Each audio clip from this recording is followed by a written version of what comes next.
Let's talk.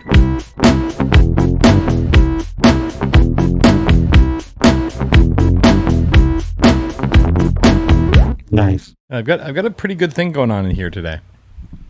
Oh yeah, what do you got going on? Well, normally, when we record these things, I'm at the computer, I'm facing the computer. You know, because I'm not only speaking with you, but I'm, doing some engineering as well and making notes and all that kind of stuff. Mm-hmm. And I don't know, just the vibe today. I'm actually faced the other way. I'm looking away from everything. I've got my foot up on a chair. I have a tasty beverage, which is not normally something I partake in during recording times.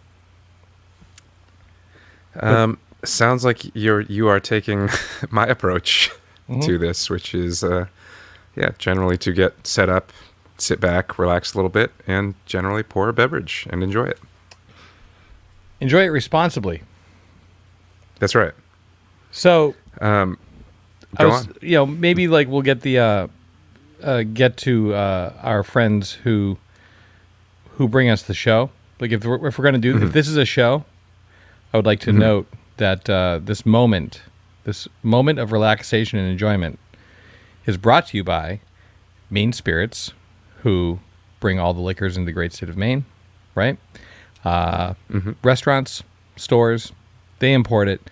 They have all kinds of recipes and ideas and ways for you to enjoy cocktails at home, which you can learn more about at mainspirits.com, on Instagram at main_spirits, or you can download their app for your smartphone, and stay tuned at the end of this program, wherein I, your gracious co-host, will show you how to make a beverage at home.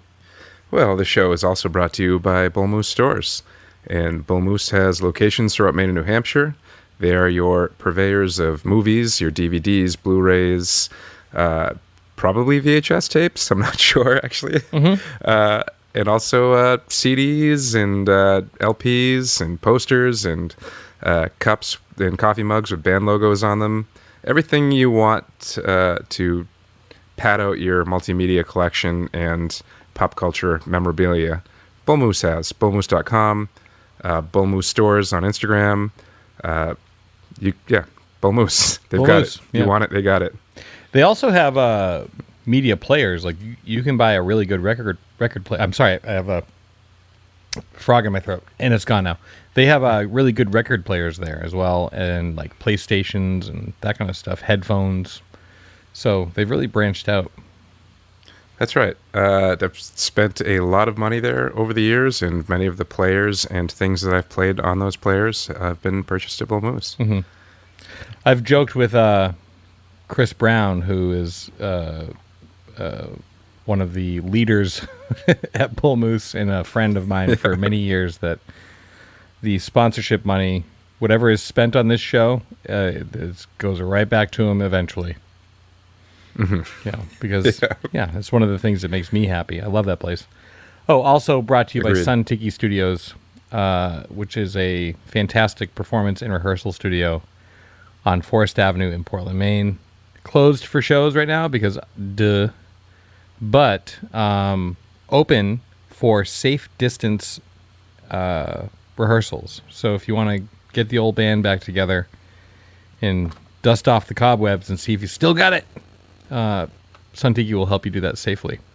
Very safely. They sanitizing, cleaning space. They even change the air out in between acts, if you can believe such a thing. That is nuts. One molecule at a time. I've seen Ian do it. He's got a pair of tweezers and a bag. He just goes through the whole room and pulls out all the air particles, and then brings in a Tupperware tub full of fresh new air.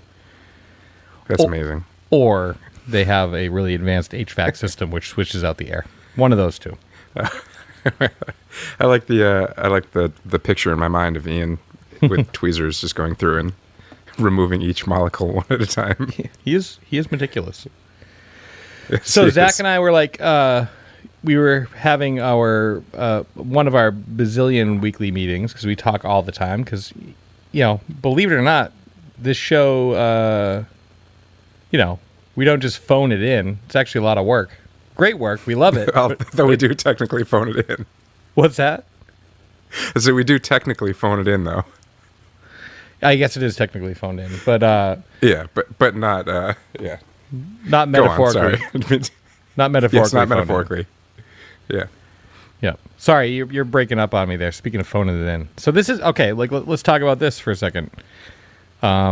This is how we have to do the show, and sometimes cell phones don't work, so we end up talking over each other by accident. All that stuff. It's a weird time. Weird times. Actually, you want to call me back on FaceTime audio? Oh yeah. Okay. Great. While you're gone, I'll entertain the troops. All right. I'll be right back. Okay. Moon River. So, yeah, Zach is going to call us back on the FaceTime.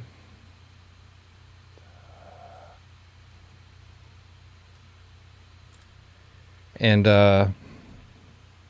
it'll sound much clearer, and I'll be able to understand what he's saying and try to have some semblance of a conversation. Oh, there he is. Let me answer it. Subway, this is Keith. Hey. Hey, Keith. I would like a footlong with all of the fixins. I'm not even touching that. You got it. Oh, man. I can hear you so much clearer now. It's like... Yeah, it sounds amazing. You sound great. That's great. It's like we're in the same room. So Zach and I, as we were saying before this break, we were just kind of scheming, planning, plotting, laying the show out, what we should do, all this kind of stuff. Because we're always working on it. We're trying to make it really good for y'all. But one tenet of this show that I think is true, especially now, like with Zach on board, which has been, 8 or 9 episodes or whatever it is, an amount of episodes. Mm-hmm. Probably even more because we recorded many of them over from scratch. Yeah. And we have one that we're sitting on unreleased. That's right. Yeah. But the core of the show is that Zach and I are friends who, have known each other for a long time. Love each other a lot and get to spend this time, these quarantine times, like together, which is a real, I'll coin a phrase for future use. It's a real quarantine cutie. Ooh, Yeah. It is a quarantine cutie. It is not a quarantine caca. No, not a quarantine caca. So we determined that we are not, in fact, working today. And then decided that we would enjoy a beverage together. Both of us, what's the word? Serendipitously, coincidentally, enjoying bourbon. That's right. I think either of those words could be applied. Yeah. And then we just got to talking like we always do, and we started talking about tour memories, and we both were like, "Wait a minute, you want to just turn the mics on and share these with people?" Because I'll tell you what, Zajo and I have seen some shit. We've seen the entire United States, a continental. We've seen the entire continental United States. I think the two of us missed North Dakota. Correct. The other members of the band did do a drive through North Dakota. That's right. At one point where you and I went to Los Angeles to record. Oh, God. Yeah. That sesh. But that sesh. Ugh. But other than that, yeah, we've seen a lot of stages in just about every state in this country, except for the 3 that we mentioned. So, Yep. And that was over a period of 3 to 4 years, something like that. It seems like it was 4 years, but it was less. Like the amount of traveling that you and I did. So prior to you and I being in a band together, I was in another band called Rustic Overtones that had one of the record deals and traveled and toured and all that stuff. And we were very busy. Like we had 250 shows a year, just driving all over these United States of America. and made it to the West Coast like a couple times, couple around the horn tours. And I thought I knew what busy was until you and I started doing that in our band together as Fast As. And it was planes, trains, and automobiles. It was nuts, the amount of traveling that we did. Just nuts. And we also did like a pretty quick transition from playing like weekends to like long weekends to maybe like 3 or 4 days at a time, like in the Northeast, or even stretching a little bit down south. And then all of a sudden when As Fast As national touring started, it just didn't stop for 3 years, like 5-6 days a week, every week for years, if not 7. And for like extended periods of time, like we would piggyback from month-long tour to a 2-month-long tour to a month-and-a-half long tour. It was I'd never seen, and it was work. It was hard work, and we were driving ourselves, and we would occasionally have we always had a fifth, because we were a 4-piece band. We had a fifth person who was either a tour manager or a helper or front of house engineer who would double. But just having an extra set of hands in the organization who weren't on stage when we were on stage was kind of the key. And it was I don't know, it was a blur for a lot of reasons. But mainly because it was just so friggin' busy. It was also probably the best times of my life. Like, even when things were looking bleak, or like the van was about to break down, and like near death experiences, like experiencing all of that stuff with you guys during that time was like just the greatest. Like, it was all of my rock and roll dreams come true, for that period of time. Yeah, no, I feel the same way. My experience is kind of like, it's bittersweet, because I also feel like I was in a terrible space for a lot of that. And one of the things we were talking about was, responsible drinking, which we did little of at the time. Yeah, no, it wasn't on the table. In fact, like we were talking, what got us going was talking about when our rider was fulfilled for the first time in its entirety. And it was like, oh my God. And we went through it, and it's like, that's not good. That's not good. Like, Houston, we have, as you said, we have 5 problems.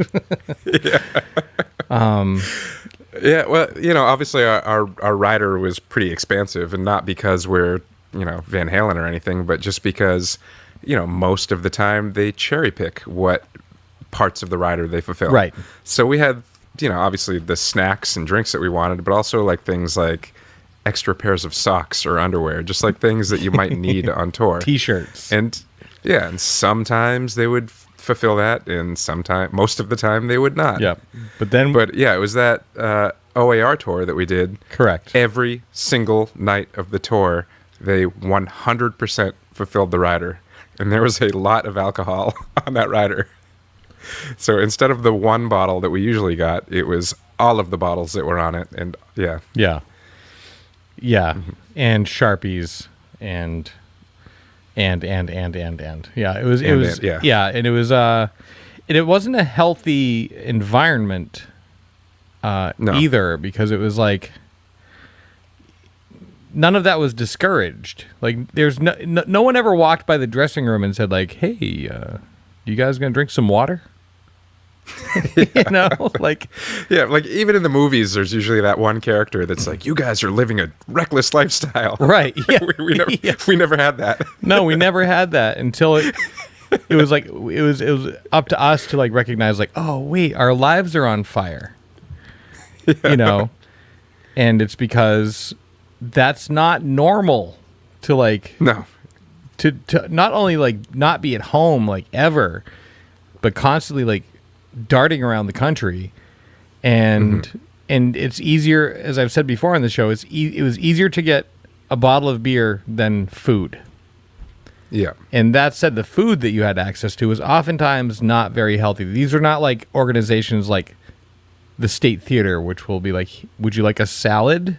Like, ooh, it just was. I mean, sometimes it was, but like, yeah, most of the time, you're just in a club and you're grabbing the food. Like, what kind of food is available to people, generally speaking, on the fly? Not good. Yeah. I mean, every now and then there were the tours where there was the backstage catering. But most of the time it was like, yeah, here's a $10 buyout. Go to McDonald's next door.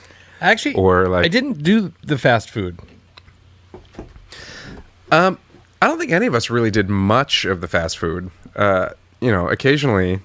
Yeah. I think that wore pretty thin pretty fast. Yeah. So, to the point where every time we saw like a Boston Market or even a Quiznos, we were like, oh, thank God, cold cuts or right. something that's not a greasy burger for once. That's right.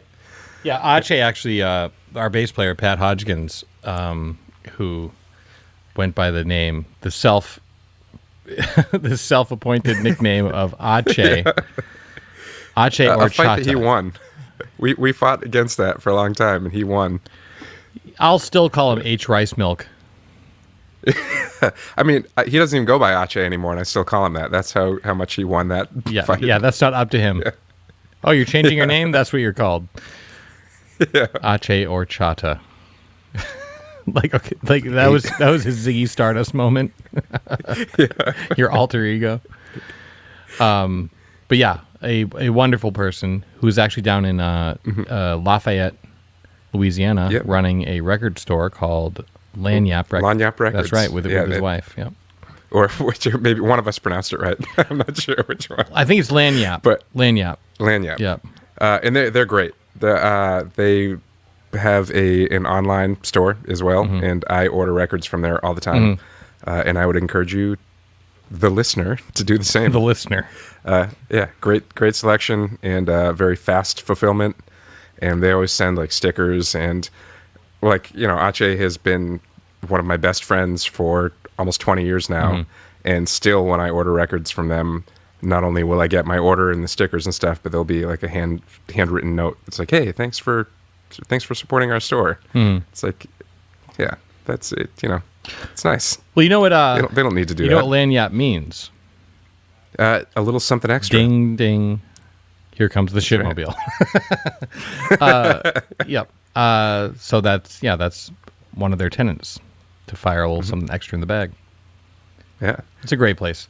But yeah, Ache cracked the code on Boston Market. It's like, oh wait, that's actually like kind of like food. You can actually like eat like something kind of like a dinner. Food's hard to come by, sleep's hard to come by. You're in a culture where health is not, at that time, early 2000s, is not necessarily super encouraged. In fact, it's kind of like, oh, you're not partying tonight? What's wrong? It's like, I don't know. I want to live. It just doesn't feel right. I'm having anxiety attacks every day because I'm stuck in this cyclical eddy of just like, cause, cure. We did a tour with, I think Unwritten Law. I think we did a few tours with them, but I think the very first one that we did with them was like just this. There's just so much travel between each show that we would basically finish playing and then pack up, and even before they were off stage, it meant that we were missing the opportunity to meet fans after the show. We'd try to get them between sets, but still, like, we'd miss an opportunity to push merch after the show because there was so much mileage to cover that we would hit the road before the show was over. Yes. And I remember that tour specifically, I think we ended in Seattle, and at that point they were giving us so much shit for like leaving early and not partying every night that we were like, all right, we're going to out party you just to show you how much we can party when we don't have to drive 600 miles before going to bed and then driving another 500 the next day. Right. Well, for context, so if you're touring on the East Coast, it's pretty easy. You go Portland, Maine, Boston, right? Providence, city, like 3-hour drive, 4-hour drive, 2-hour drive. When you go west, my God, like the distance in between cities is one time we were playing on this OAR tour, and I remember distinctly same scenario you just painted, right? We finished playing, we packed up, and we had time to hang out for like a beer. We had like a beer, and then got into the van, and then Andrew was driving and you were co-piloting. I know exactly where you're going with this. Yes, of course you do, because it's burned into your mind and you'll never leave. We're driving we just played this wonderful show at a beautiful venue, the Fillmore East, which is an indoor venue, but it's huge. There were like thousands of people there, and we rocked it. We really did. Yeah, it was a triumphant show. Triumphant.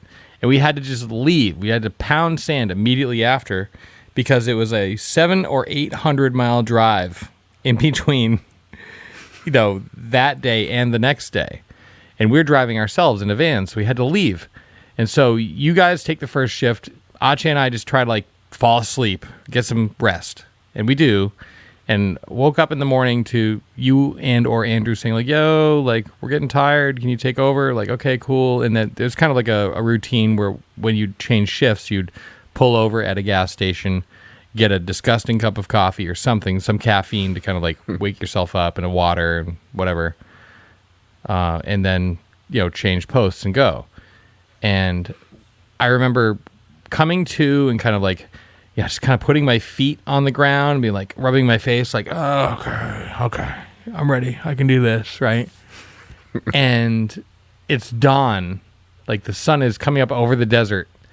And as we're getting ready to change drivers, the whole armada of tour buses of the tour that we were on for the headliner went voof, voof, voof past us. And it was so disheartening. I was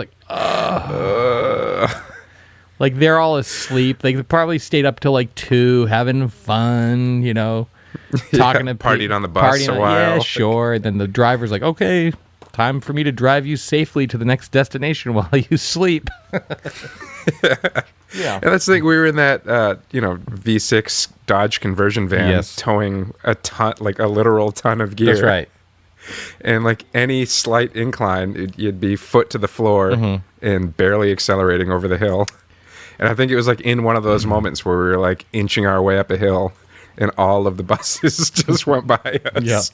It was oh my God, we've been on the road for so long. This is a van that we could afford to buy after so much haggling with the label. So much haggling. And it was a used van, but it had comfortable seats, and there were things that from my previous touring experience I knew that we should have to get ahead of it. Right? And so we looked for that, but a V6 van is not powerful enough to carry just the weight of even the 5 of us in the van, let alone the literal ton of gear that we were towing behind with the trailer.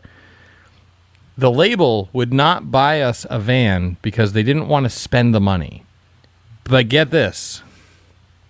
We played in New York at some club, the Lion's Den or whatever it was called at the time, right? We played in New York as some sort of showcase so they could bring, I don't know, whoever the fuck out to see us. Oh, this is our band. Aren't they wonderful? And then and then a rider truck showed up, or whatever, a delivery truck showed up. We packed up our gear in their cases, and then wrapped them in bubble wrap, and then they shipped all of our 1 ton of gear. They shipped to Los Angeles, where we were recording for a month. That could not have been cheap, right? No. And then flew us all to Los Angeles. Also, not cheap. From New York, and it wasn't we bought the tickets in advance. These were not deals on kayak. Yeah. Right? Yeah. No, nobody was doing the deal hunting. Let's call that another $2,000. And then we get to Los Angeles, and then we have to rent a car. And we're out there for a long time. We recorded for a long time, a month and a half in Los Angeles? Yeah. Initial? Yep. Plus another period of time? Meanwhile, they have not bought us a van yet because they don't want to waste the money. But they have flown us to Los Angeles. They have shipped our gear out to Los Angeles. they have now rented us a minivan, which, by the way, is weirdly expensive. So I think that was like, I don't know, like over $1,000 a week, if not like more. Not to mention, I mean, they put us up in furnished apartments and also booked out more time there than we needed, to the point where a friend of ours moved out from Maine to Los Angeles while we were there recording, stayed with us, and was able to continue living there for weeks after we left. Oh, that's on the right. record company's time. That's right. I forgot. Hersey squatted. And we were happy to give it to him. Like, yeah, take it. Absolutely. Live your life. I mean, it was paid for. Why not? Go for it. Yeah, we're out. Have fun. Enjoy the cable. So enjoy living in a gated community for the next month. That's right, with a pool. There's a while pool. we're touring. And the other thing about the pool was like other people. It was a place called the Oakwoods, which was a like you said, like a residential hotel. So it was like a furnished apartment hotel. But they had a pool. They had stuff, all the things you needed like on campus, and then you could go out. But like, it was right in Studio City, next to Warner Brothers and all that, Universal, and all the contestants for The Price is Right were put up there, and that used to be our nightly thing, like going down to the pool and just like seeing all these people, like these proud roosters, like, that's right, I'm coming back tomorrow. You go get them, Doug. That's right. Can't wait to see you in the Showcase Showdown.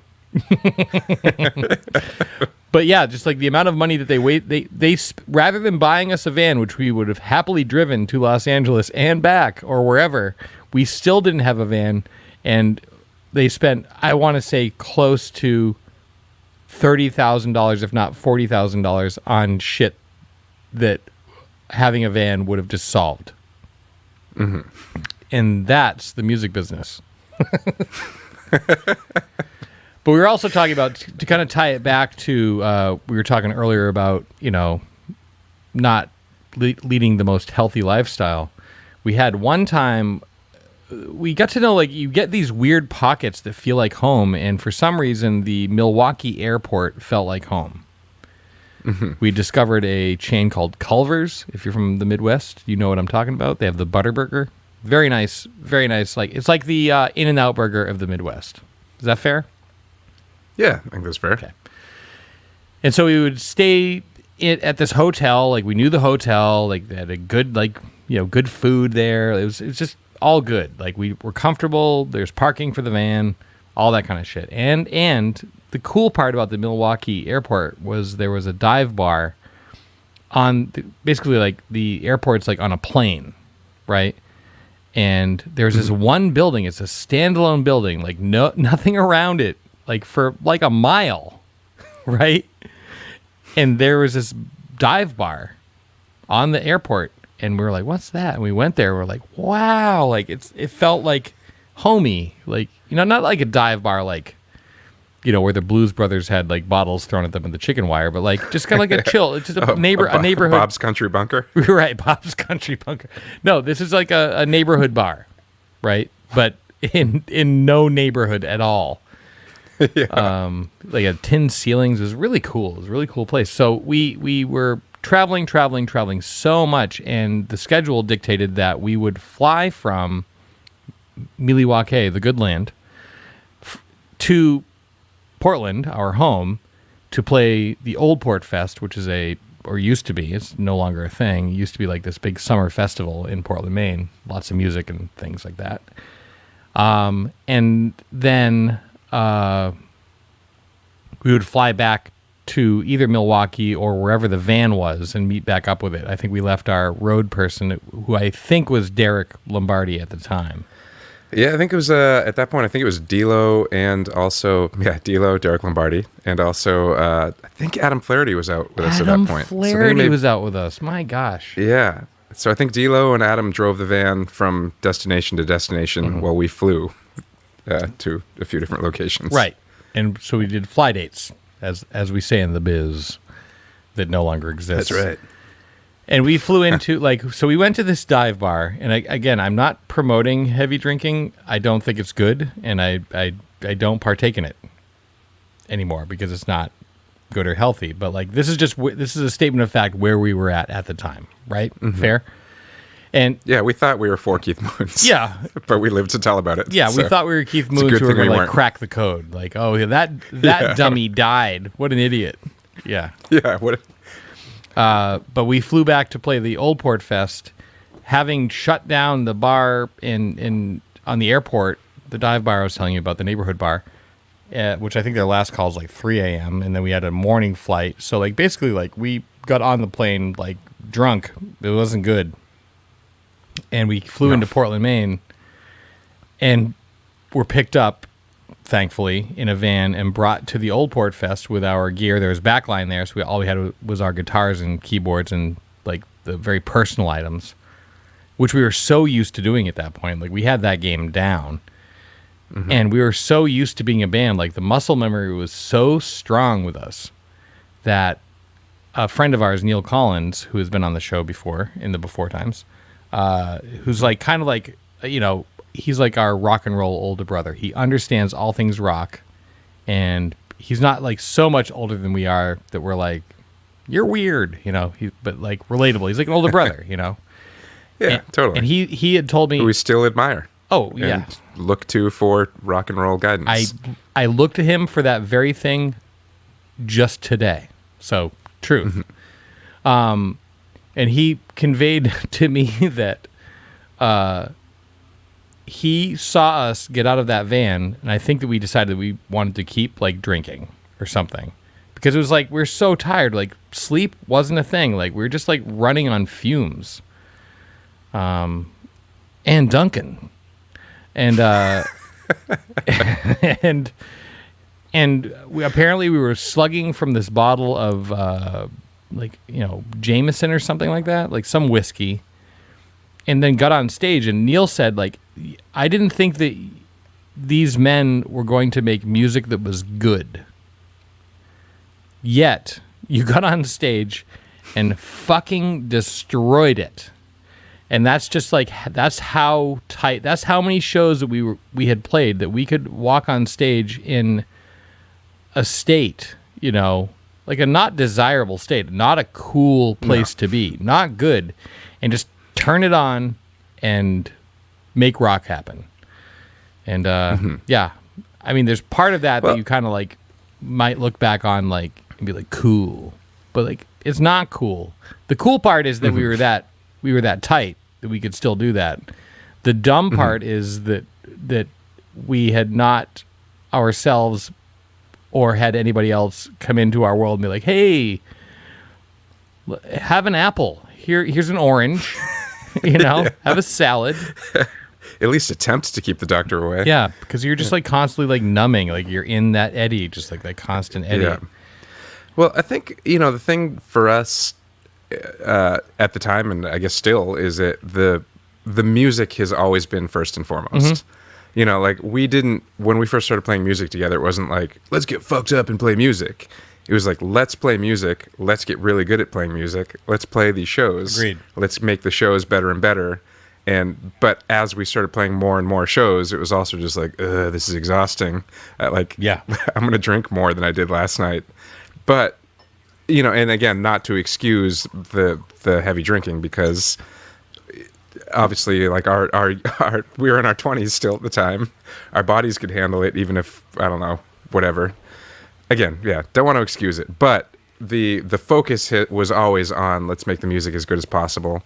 So even when we were dumb enough to make the mistake to overdrink it, we had the muscle memory and the fact that we had put the time in preparing our show and our ability to play that show. Even though we had rendered ourselves unable to be functional parts of society, our discipline, at least in music, was strong enough so that shined through. Exactly. You know, and that's actually one of the things.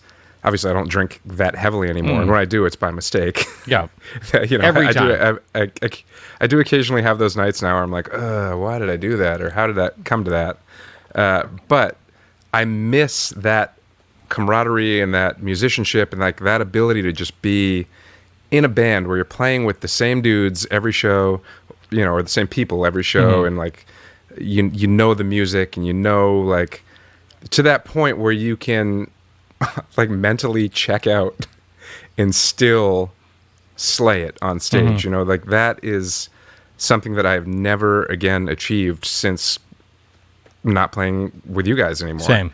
That every single time I get on stage with a band and there's a guy or a girl in the band that drank too much, and I'm like, ugh, you know, like you're now messing up the parts that we practiced so hard for. Oh, yeah. And we're not even going to get to do this tomorrow night or the next night.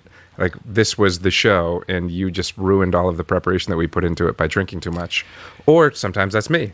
Like, Oh, yeah. You know, I'm too nervous and I have that drink too much and I'm like, oh, I just ruined it. Like everything was like building towards this one show and we ruined it versus like, or I ruined it versus, yeah, just having that band where it's like, we're all on point at all times, you know, like no matter what. Hungry, no matter what. Doesn't matter. Are you having anxiety? Whatever. Deal with it. You know, like, you know, are you having bowel issues? Hold it in. And if you don't, whatever. Just don't, bring the rock. Don't ruin the show. Yeah. I do miss it. I have one memory only from that period of time. Just kidding.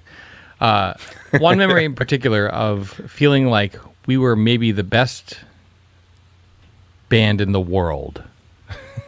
Which I felt often because like you want to have that. I felt very often. Yeah, you want to have that pride for your team. You know, and like a not in a way that like if you see another band you're like, oh, their success is my failure, but like more like you just want to be the best. You just want to be awesome. Yeah. You want to be the best you that you can be. And we were in Chicago and we were opening up for this band called Roger Clyne and the Peacemakers, who were one of those bands that were a regional success. Other examples of bands like this would be the Bodines. Familiar? No, but go on. No. Like if you're familiar with the Bodines, it's only because you've been to the Midwest. Over here, you probably haven't heard of them. The Tragically Hip out of Toronto. That's another band. Like they're where they're from. They're fucking huge. Like everyone knows. They have I remember playing in Chicago the first time, opening up for a Bodines tribute band. I'm like, who the fuck are the Bodines? You know, like, and how are we opening up for their tribute band? But Roger Clyne, we actually played with actual, not like their tribute band. But we did this tour with them, and if you listen to their music, you wouldn't immediately think that our music would work with them. But man, did their audience fucking loved us. They thought that we were just like the bee's knees, and likewise. And the band, Roger Clyne and his Peacemakers, were like the nicest people. Nicest guys. They let me ride in their tour bus one night when I needed to get to the airport or something early the next day to go home for a while. I remember. This was from South Dakota. Yeah, that's right. I remember that because I was probably like burning with jealousy. Like, I am fucking sleeping on this bench and the Zach's all comfy in a goddamn tour bus. Like the teddy bear. Free teddies. Yeah, I was cuddling up with somebody else's teddy bear. Right. They were like, you can have this for the night. Turns out you were just cuddling up with a guitar player, but whatever, you know. Yeah, whatever. The road. You know, he was a nice the guy. road. The road is tough. So I remember this being in Chicago with that band, and you know, they set up, did their sound check, we waited our turn, and then did ours.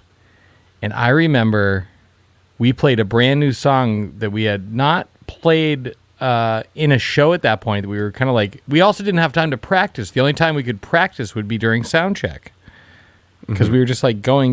We had this brand new song called So Good.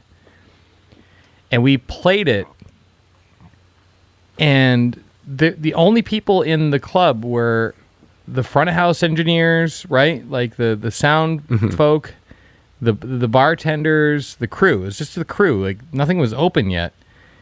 And we played that song so well, like so beautifully, perfectly. I remember being in it. Like I even think like my eyes were closed. It was just like my voice was responding, and like, man, I wish there's the drum fill, the thing I was hoping for. And then like the guitar solo, you're like, crushed it. And it's just like, it all happened on this brand new song so flawlessly. And I remember we finished, and everybody who was in that club, who was only crew, these people hear music nonstop all day, every day. Like so much, to the point where like, what is special anymore, right? And we finished playing at sound check, mind you.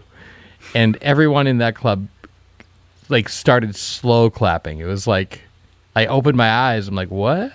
Like, and everyone's like, that was incredible. What a song. What a band. I was like, yeah. And that to me was one of the two greatest moments performance wise that I remember. And actually, some people might know of Roger Klein because he was in the Refreshments. Oh, that's right. And I can't remember what their hit was, but they had one. They did. And they also did the theme song to King of the Hill. Mm-hmm. Which is, I guess, probably what I'm most familiar with. Yep. Man, my other favorite moment of it wasn't a performance moment, but it was our last show. Like before we've gotten together a couple times since to like play some shows together, right? Mm-hmm.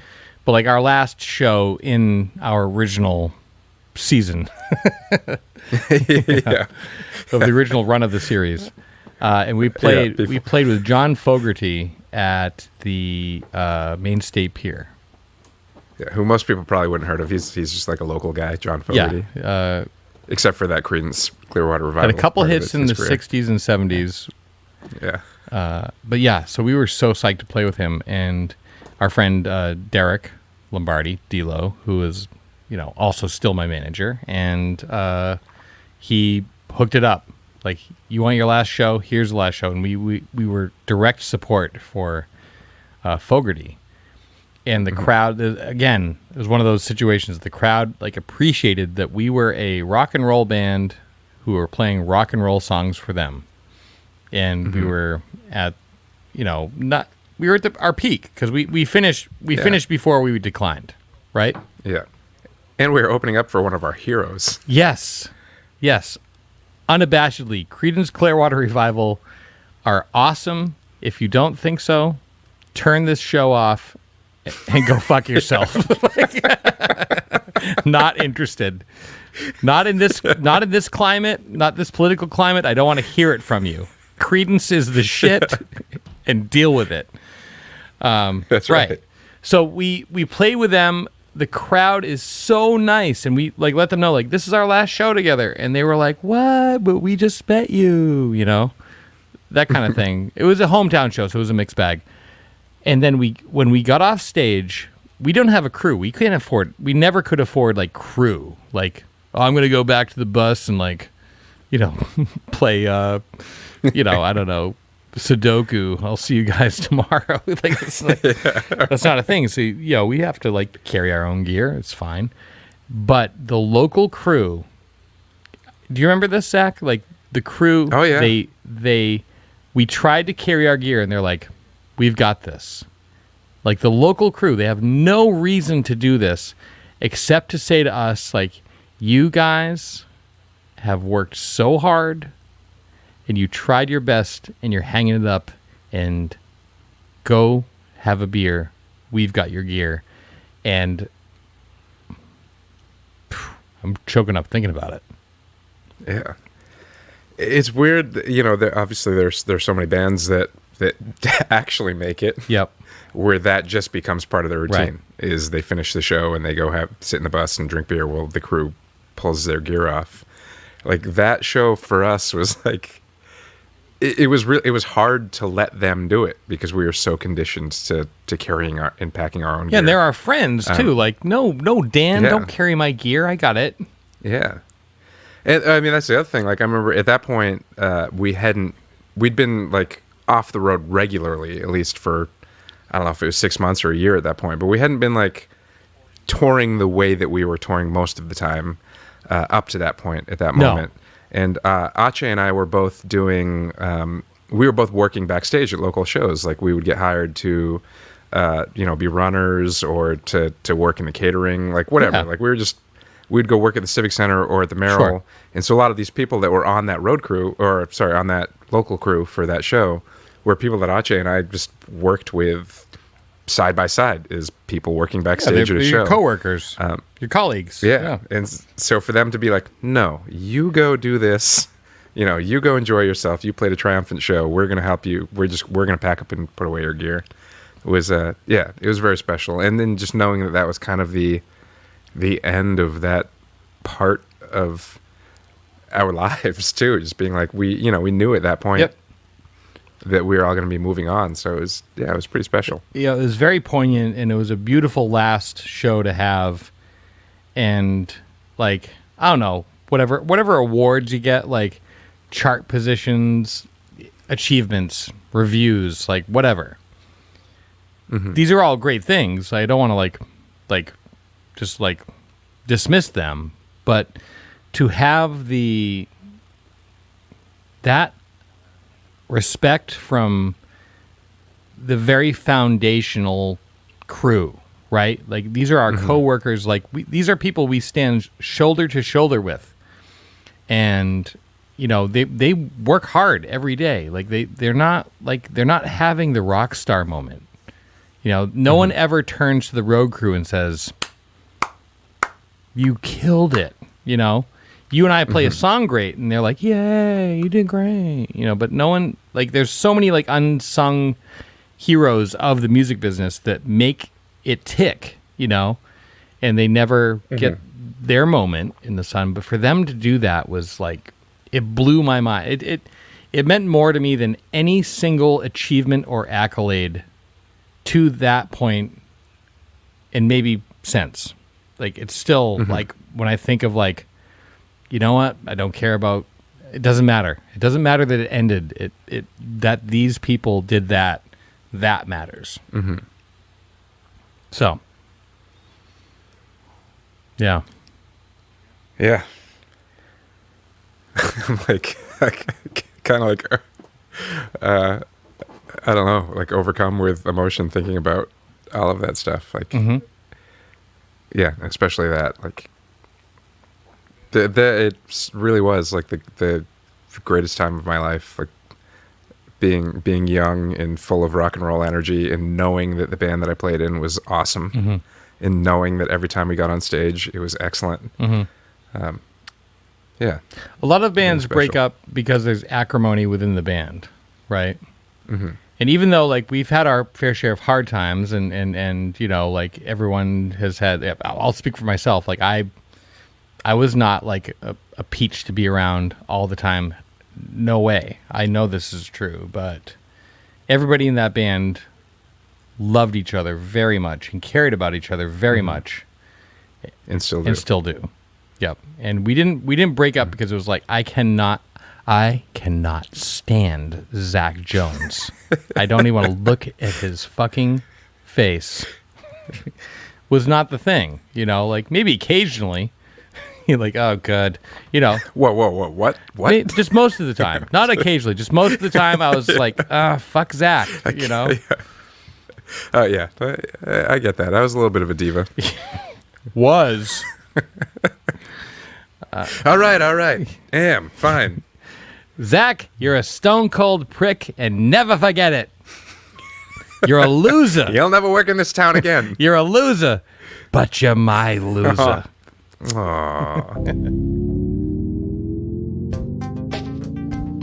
Oh, hello there, friends. This is Zach Jones of Spencer and Zach Explore the Universe, and I'm here with your Bull Moose Minute for the week of August 17th. New this week, Walking Through This World, the debut album from singer-songwriter Sydney Bullins. Bullins has actually had a musical career that has spanned over 4 decades and includes work with the likes of Bob Dylan, Elton John, Rod Stewart, and Bonnie Raitt. Also has contributed vocals to the 1978 soundtrack to the motion picture Grease. Bullins has also released 8 previous albums of original material. However, Walking Through This World is the debut album of Sydney Bullins, the transgender man. And of this record, Bullins says, "I think this album is universal, but I also think it's a tool for people to maybe open up their consciousness a little bit more to the humanity of being transgender." Bullins' old friend Sir Elton John says, "Walking Through This World is a musical journey of the miracle that is Sydney Bullins. He had to do this.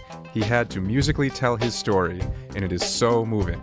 The Gender Line, Walking Through This World, Call Me By My Name are killers. The playing and the sound are fabulous. Check out Sydney Bullen's Walking Through This World, available at Bull Moose this week.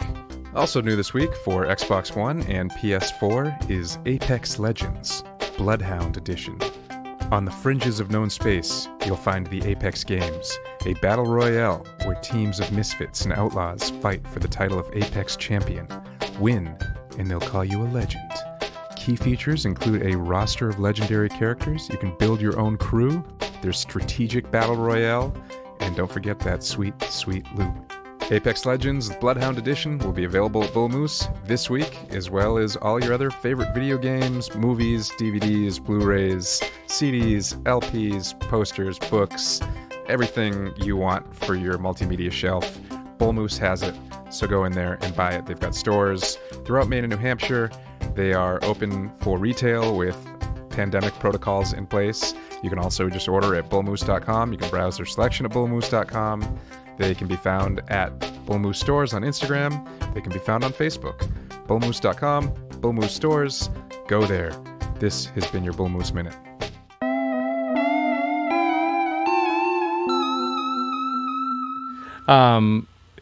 Yeah.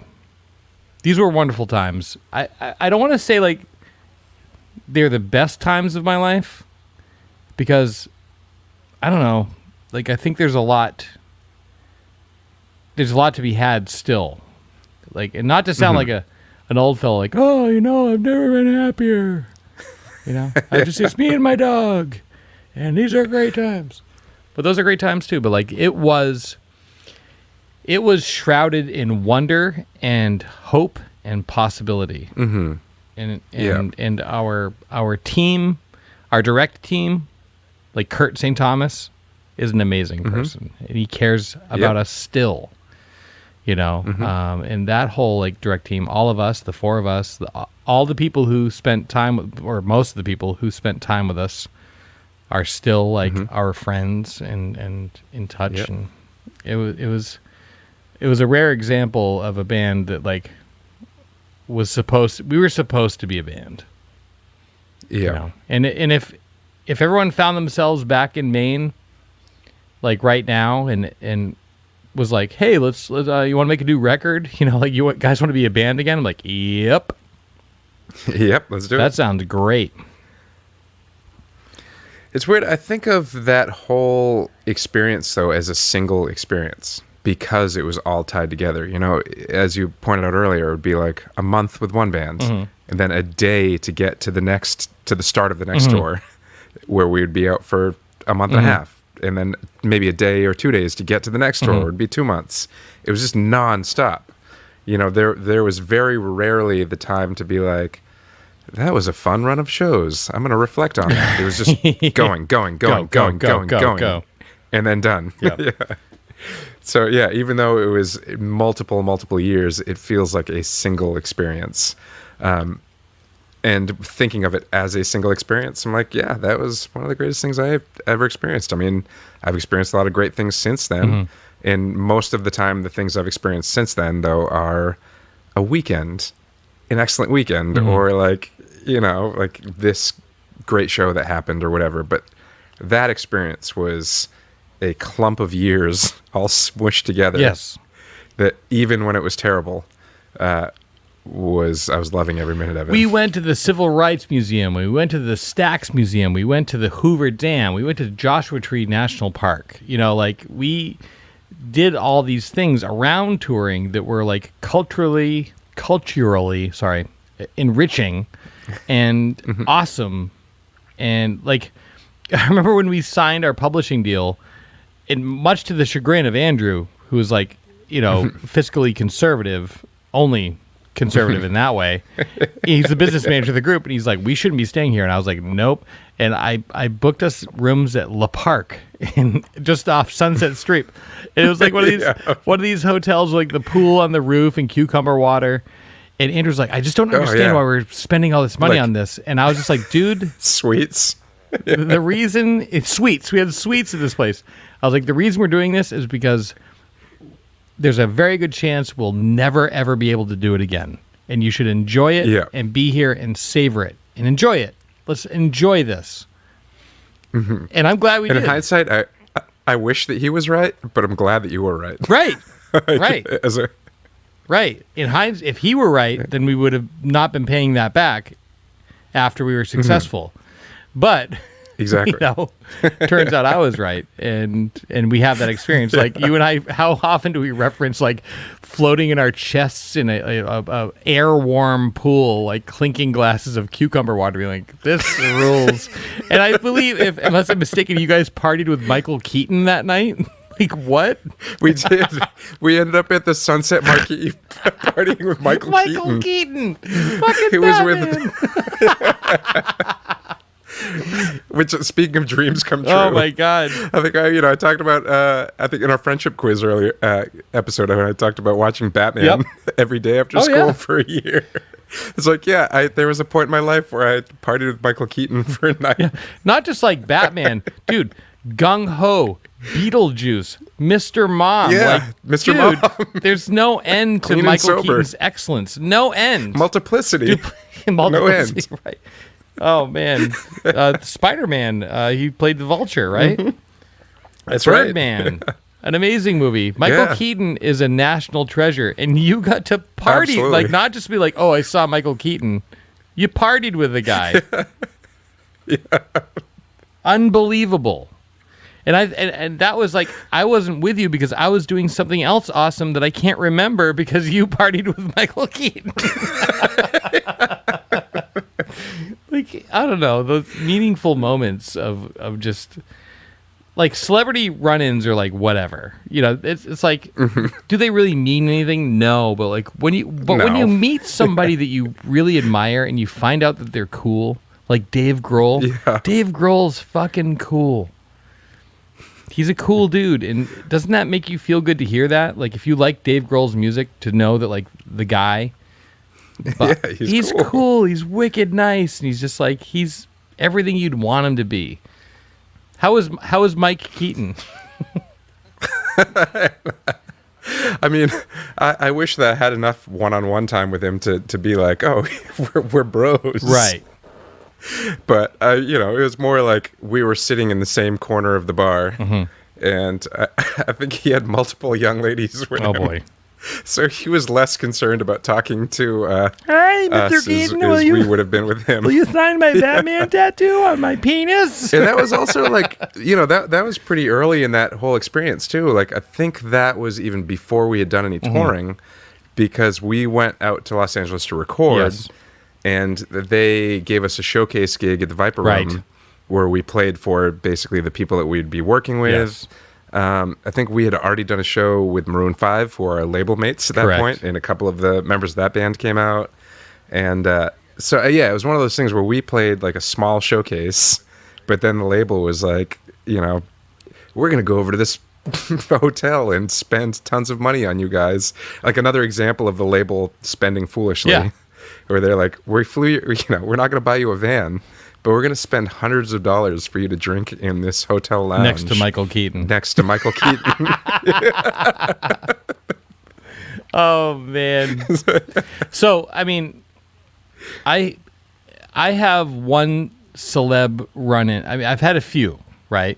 But there's one in particular that I don't know if I've told you the story, Zach, but during this period of time that we're talking about, I also moved out to Portland, Oregon with my then a person who became my fiance at the time.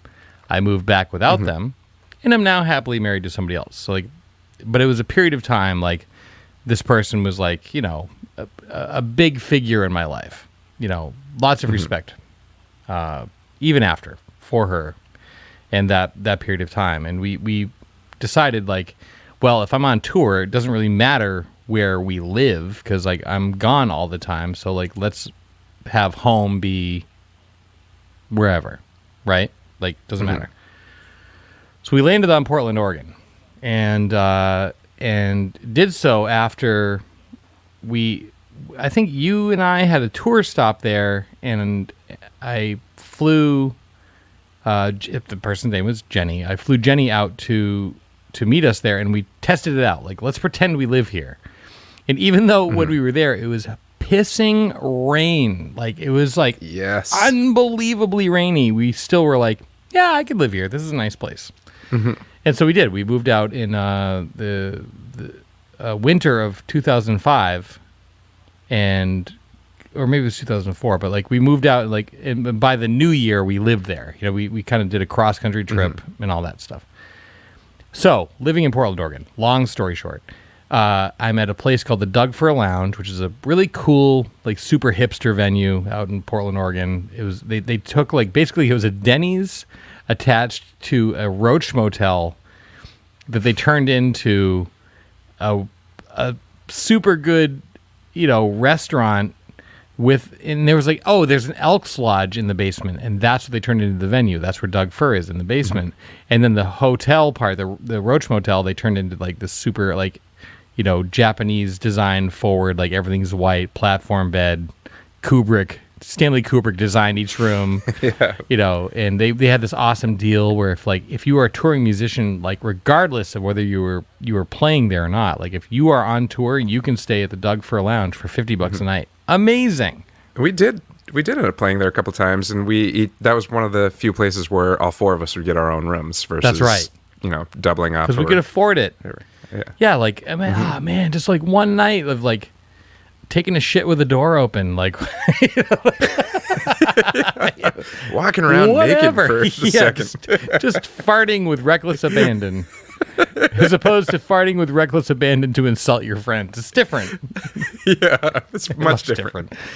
So, in Portland, Oregon, at Doug Fir, you guys were, is when I was home, like one of these times I was at home, and we had gone to the Doug Fir to see a show. And they have like a lounge upstairs before you go down. And there's outside is like super cool fire pit.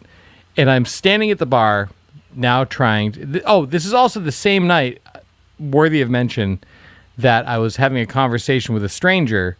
Like, oh, where are you from? Like, oh, I'm from Portland, Maine. Like, oh, no shit. Like, do you know Cerberus Shoal? Who is a Portland, Maine band that was like very big in small circles. You know, they're an excellent band. You know, that like some people were like Cerberus Shoal heads. This is one of those people, right? So they're like, do you know Cerberus Shoal? Is like, not only yeah, of course I do know them, and like, and I started to regale them about stories about Caleb, who worked at the studio. Like, oh, you know Caleb? Like, yeah, yeah, totally. He's like a friend, like a live person in Portland that I know. And like they bought me a round and everything, and then it was my turn to buy a round, right? So I'm having this like weird like comfort moment at home, like bonding with strangers over my hometown and friends of mine who they love. Like, I might as well have said, like, do you know Mick Jagger? Like, yeah, totally. Like, we worked at the ice cream shop together. You know Mick Jagger? Oh my God, they're great. You know, there was that level of excitement. And so I go to the bar, and you know there's like a service area, like usually like demarked by like two like brass bars that like create space for a server. Yeah. So I'm to the right of the service area, and in front of me is a bottle of Bud Light, which seemed unoccupied at the time, right? And so I go up to that spot. You know, I didn't cut anybody off. I just go to the bar, and so in the middle, in between my two like I'm on the bar, resting elbows, painting a picture, right? Waiting for the bartender to have time to see me. And the bartender comes up and is like, what do you want? So I put in the order for myself and the 3 or 4 people I was with, like, because we're bonding. So I'm going to bring back around to drinks. And the Bud Light is now like kind of like in front of my face. And I hear this. I don't do the voice right. I won't get it right, so I won't even try. I hear this like, excuse me. I was like, oh, yeah, sure. And a hand reaches in and points at the Bud Light in front of me. He's like, is that your beer? And I was like, oh, no. Is that yours? Like, no. And I grabbed it and to hand it to them. And as I did, I was like, no. That's your Bud Light, Bruce Willis. And I said it right to his face. It's like, no, this is your Bud Light, Bruce Willis. And he looks at me, and he gave me the fucking smirk, and he winked at me. Oh. He cheers my glass, and he left. And I was like, amazing. That's all I need. All you need. I think there's one story like that would be a good wrap up for this, and What do you got? because it's a nice split screen story, because you can tell your part of it and I can tell my part of it, and they're both true, and they both end in. It's not a which one of us is lying. No. scenario. Yeah, it's not like what. Yeah, like you and I both see the same thing. We're like, no, they were orange pants. Like, no, they were blue pants. Not that. So you and I got one of these rare breaks, which you spoke of earlier, right? We very rarely had a break, and if we did in between tours, it was usually like a day to 4 would be unbelievable. And a lot of times that day or two would be like, well, it's 24 hours of driving that you have to cover in those 2 days. We finished a tour in Los Angeles. I then flew home to Portland, Oregon at that time, where I was living with my then now fiance in a relationship that you may have guessed was challenged by my career and lifestyle choice, right? I'm not like, how can you be engaged to someone who's not around at all? At all. We were never around. No. we were Tried not. as I did. The rest of us did not have homes. You flew home to Portland, Oregon. That's right. We didn't even have apartments in Maine anymore. Right. And the only reason that I had a home is because I was in a partnership with somebody and trying to start a life with that person. I fully intended at that time, right, to be married to that person and start a family. Turns out, running around the country in a rock band and then behaving poorly and then not taking care of yourself does not lend itself to being part of a healthy relationship. Who would have thought? Who would have thunk it? But at the time, so this is me like now trying to salvage some part of this. I'm going to be home for 4 days. So we fly home, I flew home, and you guys went to our beloved Sportsman's Lodge in Los Angeles. Is it still a place? It is still a place. It's much different now, though. The rustic old Hollywood feel of it that we used to love has been replaced by this weird postmodern "Where am I?" decor. Fair. Yeah. Let's paint a picture, though. At the time, the Sportsman's Lodge was a chestnut. It was a what's the word? Like a rarity, right? In that it had modest rooms, modestly priced. They were very clean. I wouldn't say cool. They looked like they were decorated by like a grandma. Yeah, right? for sure. But they were awesome and comfortable. There was a cafe there. There was a pool. There was a tiki bar by the pool. There was a huge parking lot. So we would always have parking for our vehicles. And there'd always be tour buses there, too. There'd always be somebody else that was more famous than us was always staying there, Celebs too. that I ran into include, but are not limited to, Chris Isaak, the guitar player for Def Leppard, Lance Henriksen. You got a great picture with, I was going to say Lance Henriksen, but your picture with Robert Englund, a.k.a. Freddy Krueger, is legendary. Classic. I drank at the Tiki Bar over a long period of time, not aggressively, but like just like shooting the shit with Freddy Krueger. You're the only one that could recognize Freddy Krueger without makeup on. Yeah, well, and be like, oh there's God, my there he nerdiness. is. Like maybe like Robert Englund was amazing. He's telling me like, oh man, when I went in the makeup, I looked like a kid. When I came out of it, I'm an old man. Like, what the fuck are you telling me? Robert Englund, who is Freddy Krueger from the movies. And he did the claw hand. He did. In your picture with He him. really showed up for work. He like, it was fan time. But yeah, so this place is like, a weird little anomaly, a home away from home. Also in the neighborhood was a 24-hour Jewish deli serving amazing food. I said amazing like that because it was amazing, which is also attached to a bowling alley, which is open most of the time. There was a Ralph's, which is a grocery store and liquor store. There was Paquito Mas, which is like a Mexican food joint, like taqueria, right? Other things as well. Like, it was an incredible spot. Like, you really had everything that you needed to chill and regroup. So, knowing that I was flying home And knowing that you all were going to the closest thing to a home that you all had at that time, like I was actually kind of jealous. Like in a way, I would have stayed with you guys at the Sportsman's and been very happy. You could really unplug there. So I'm at home. I am now in my kitchen. I have bought food I'm now going to participate in my domestic life. I'm going to cook dinner while my partner is off doing their thing, working, going to school, all those things. I get all the fixings to make a fish chowder. I am standing in my kitchen in a t-shirt and boxers with an apron on, and I get a phone call from our good friend, and in this scenario, poor manager Kurt, who's like, the label wants you to get on a plane in the morning and fly to Amarillo, Texas, to showcase for, I can't even remember the name of the company. You're going to showcase for the group that buys music for Walmart. You remember this? And I'm like, I remember every moment of it. No, Kurt. I literally just got, if I get on a plane right now to do this stupid thing that you just said, I'm going to like get a pre-divorce. Like I'm not going to have, like I also, not to mention the fact that I am tired. I just need to sit. We can't reschedule the Anderson Distributing. That was it. Yeah. And he's like, oh, let me go back to the label. And he called back like, no, they really need you on the plane. I was like, no, I'm not.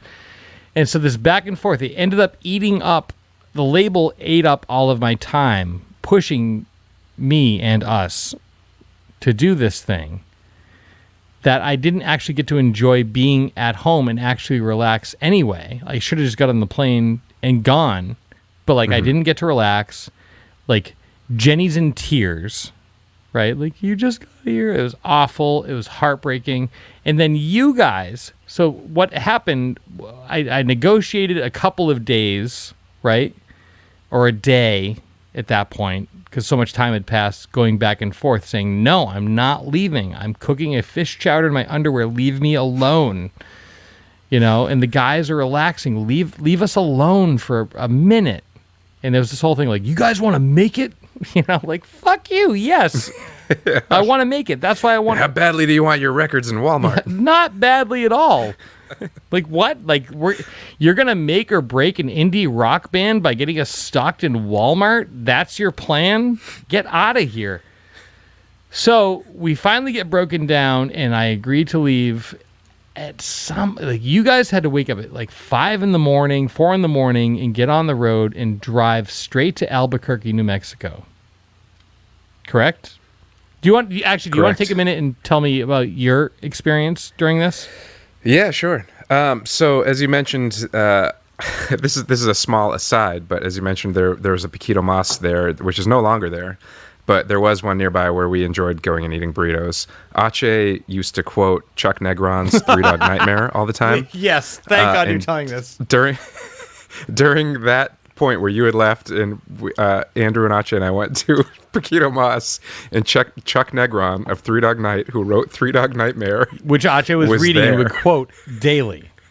He would quote that book and daily. we were all just like, he was the only other guy in the place, and we recognized him. We were doing like the whisper back and forth thing. He obviously was like, they know who I am.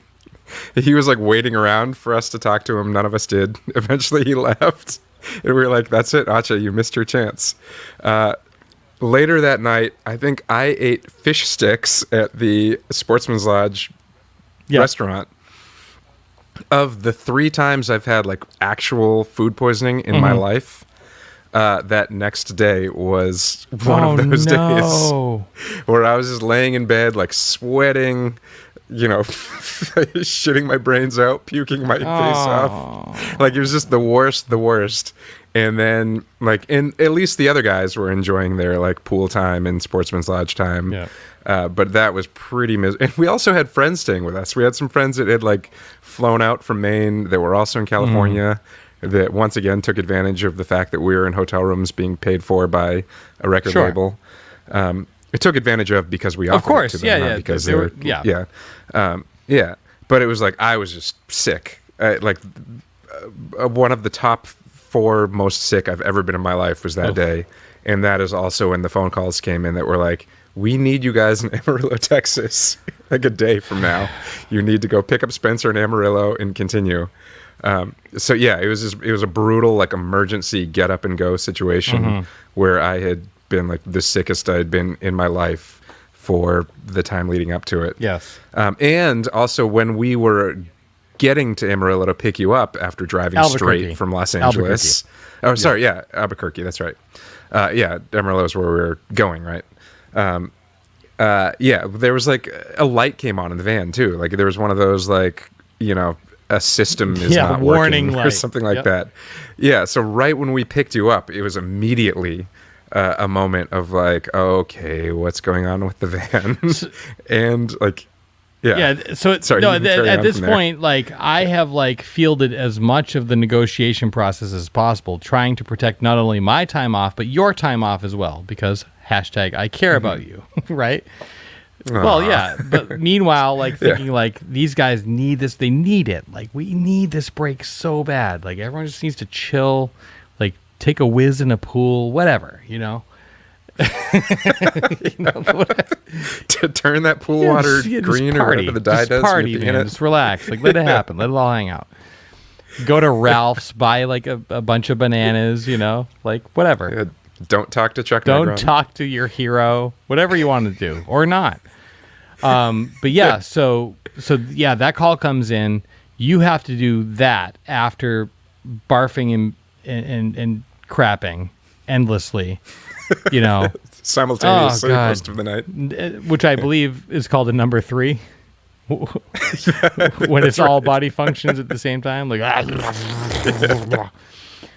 so you get into a van. Like, how did you even negotiate that? Did you have to stop a bunch of times on the drive? People like, oh, guys, like. Fortunately, that was like toward the end of like the 24-hour sickness. So it was. So just it's like, just the part where you were like incredibly like dehydrated and weak.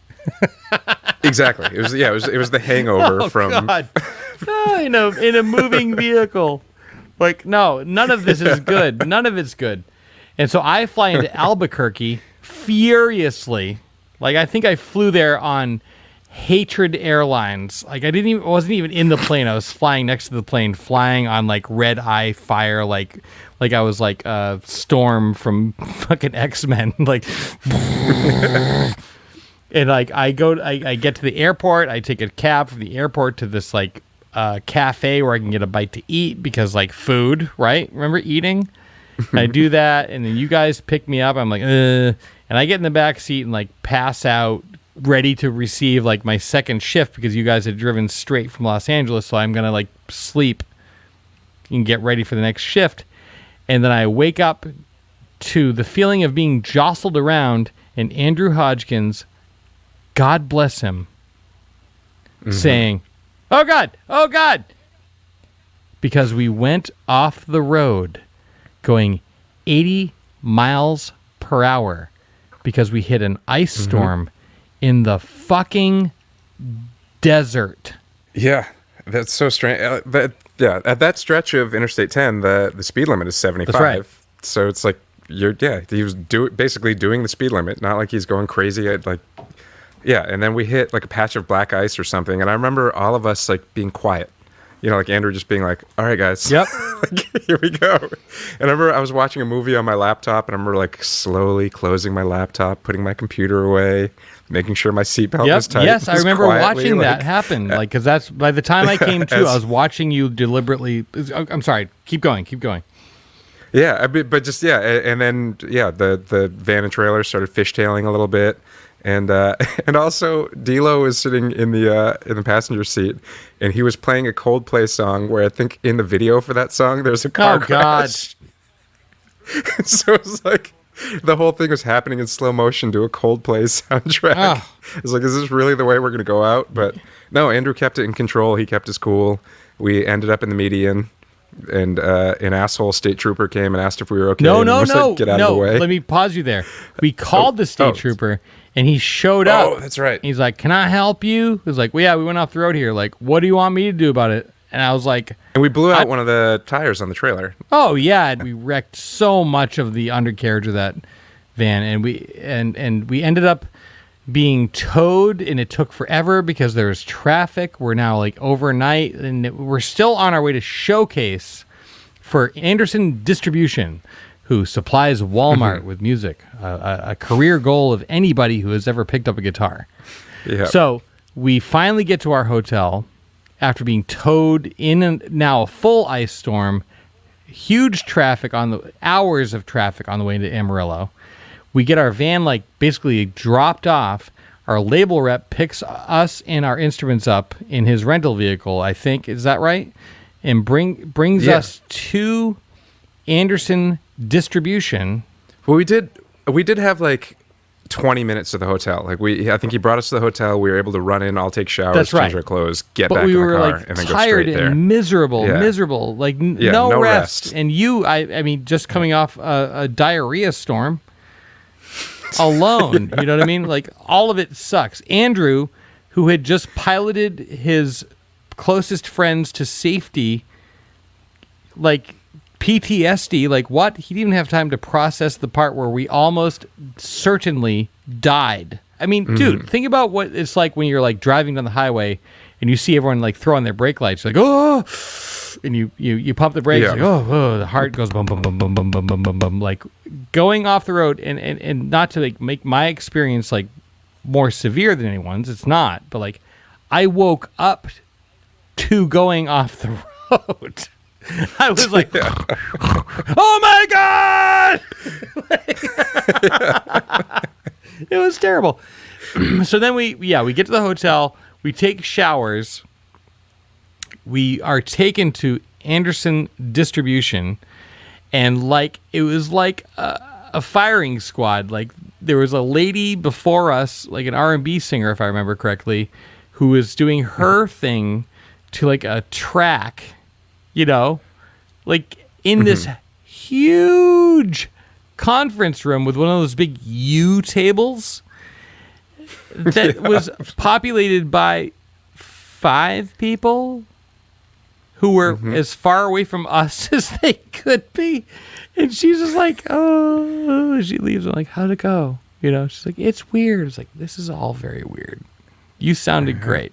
You know, like, good luck out there. You know, and then we play our thing, acoustic rock music, and they're like, yeah, sure, I guess. And then Rome took us out for pancakes, and we're still just like, yeah, we almost died though doing this, you know. And was it right? worth it? And then we got our van fixed in Amarillo, Texas, on a weekend by a place called Huggy Bears. Am I? That's right. Yes, I would not have come up with that on my own, but hearing you say that, that's absolutely right. Because the dude took care of us. Like he saw it for the tragedy that it was. Yeah, more so than anybody else. That was like the people at Anderson didn't give a shit. Even like the label rep was like, "Oh, that's exciting. Go in there and try to get this distribution." Yeah, he deal. left us. We had to. He's like, "All right, go head back to New York. You guys all right?" Yeah. Like, no. Huggy Bears was the only one that took care of us. And Huggy Bears like, "We'll get you back on the road." He totally took care of us. No. And this is totally that type of situation that defies a movie like Oliver Stone's U-Turn. You know, which is like the creepy mechanic, like where they're trying to murder you and rip you off. No, this guy, like, he made it rain with kindness and fixed, like, we had bent our tie rod ends. Like, if the tires on our van were eyes, they would be crossed. And we lost we lost everything. We lost our exhaust system. It got scraped off, right? The trailer hitch was bent. Like, he realigned the frame. He fixed the trailer and got us back on the road. And we all left that experience much, much older than we were before we started. And that, for me, certainly was the moment I realized, like, this label doesn't give a shit about our lives. Totally. Yeah. Yeah, they brushed off that story like we made it up. Yeah, like it was a fun thing for them to bring up at like the industry lunch. Like they're trying to get K-Rock to play the show. Like, oh, these guys like almost died like so many times. Like, like no, we actually did, and it sucked every time. And I want you to fucking respect that. And it makes my body jitter just thinking about it. Still, God, it was awful. I would say that had you and I had that experience, right, and Ache and Andrew, in any other group of people, and D'Lo and Adam and Ryland and Eric, like all the people that were with us, right? And Travis. And Travis Broholm. Oh, Travis. I got to find that guy. Had it been any other group of people, like, it would have ended in tragedy, and it didn't because despite everything being fucking hyper weird and super dumb, it was a family, and everyone took care of each other. Exactly. And as I said before, like, even when it was terrible, I have fond memories of it because I shared those experiences with you guys. It was great. Samesies. That was fun. That was a lot of fun. We've been talking about making the show shorter. And here we are again in a long show. This is a 90-minute program. Maybe we should just stop fighting it. If you've made it to this point, thanks for sticking with us. Yeah, thank you. We appreciate it. Like, share, subscribe. Questions, comments, concerns, email Jeff R.E. Jeff R.E.E. number 2, letter D, @gmail. We'd love to hear from you. Otherwise, thank you to Main Spirits, Bull Moose, and Sun Tiki for supporting this idiocy. And thank you to you, the listener, for supporting this idiocy. And hey, Zach, thank you for giving a shit about the show. Oh, Spencer, thank you for giving a shit about the show and asking me to be a part of it. I appreciate it. I love every time we get to hang out and do this, so thank you. Same. Okay, bye. It's time for Happy Hour, presented by Main Spirits. Let's keep these drinks in the garden, shall we? Let's stay in the garden. Let's keep them summery and fresh. Let's use things that we can grow on our own or buy at the store. If you don't have a green thumb, that's totally fine. I have a kind of a green thumb. My wife she's all thumbs. They're all green though. Anyway, today we're going to make a drink called the Time is Money. So let's get our tools together. We're going to need a shaker, a jigger, and a strainer, as well as a rocks glass for this drink to land in. For ingredients, we'll need the following: Bombay Sapphire Gin, Cokie Americano, grapefruit juice, and 2 fresh lime sprigs. Don't use them both at once. Save one. Spoiler. Let's build this drink. In your shaker, combine 1 1/2 ounces of Bombay Sapphire Gin, 1 ounce Cokie Americano, and 1 ounce fresh grapefruit juice, and one thyme sprig. And now shake it until it's very, very cold. Now, strain it into a rocks glass over fresh ice and garnish with the remaining thyme sprig. I told you to wait for it, and if you used it already, then I don't know what to tell you. But let's take a sip. 1, 2, 3, go. And that's what we're talking about.